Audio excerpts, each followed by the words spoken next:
రాష్ట్ర పర్యాటక రంగంలో కీలకమైన సీ ప్లేన్ ప్రాజెక్టుకు ముందడుగు పడింది. 10 ప్రాంతాల్లో వీటిని నడిపేందుకు అవసరమైన ఏరోడ్రోమ్, ఫ్లోటింగ్ జెట్టి, ఇతర మౌలిక సదుపాయాల కల్పనకు కేంద్రం గ్రీన్ సిగ్నల్ ఇచ్చింది. ఉడాన్ పథకం కింద ఒక్కో ప్రాంతానికి 20 కోట్ల చొప్పున మొత్తం 200 కోట్లు కేంద్రం కేటాయించింది. రాష్ట్ర విమానాశ్రయాల అభివృద్ధి సంస్థ ఆధ్వర్యంలో దీనికి సంబంధించిన పనులు చేపట్టనున్నారు.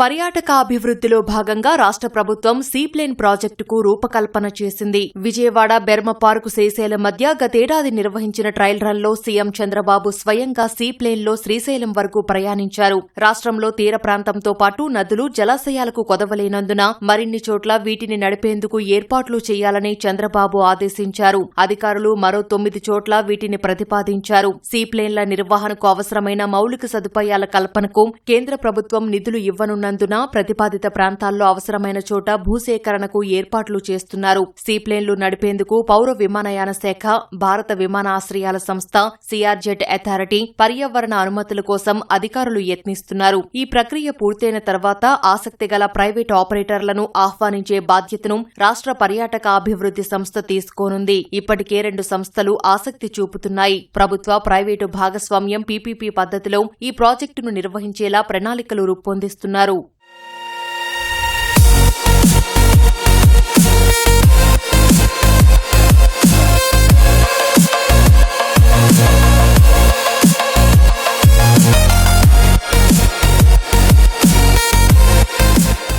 నదులు, తీర ప్రాంతాలు, జలాశయాలు, డ్యాంలు ఉన్న చోట్ల సీప్లేన్లను నడుపుతారు. ల్యాండింగ్, టేకాఫ్ నీటి మీదే అవుతుంది. ఇందుకోసం నీటి మీద ప్రత్యేక ప్రాంతాన్ని గుర్తిస్తారు. పర్యాటకులు సీప్లేన్ ఎక్కడం, దిగడం కోసం నీటి మీద తేలియాడే జెట్టి, డాక్ ఏర్పాటు చేస్తారు. చిన్ని విమానాశ్రయం తరహాలో ప్యాసింజర్ టెర్మినల్ ఏర్పాటు చేస్తారు. వీటిలో టికెట్ కౌంటర్, వెయిటింగ్ హాల్, భద్రతా తనిఖీలు ఉంటాయి. సీప్లేన్ నడిపేందుకు విజయవాడ, శ్రీశైలం, తిరుపతిలోని రాయల చెరువు, సూర్యలంక, గండికోట, కాకినాడ, విశాఖపట్నం, అరకులోని జోలాపుట్, లంబసింగిలోని తాజంగి రిజర్వాయర్, పోలవరం ప్రాంతాలను అధికారులు ప్రతిపాదించారు.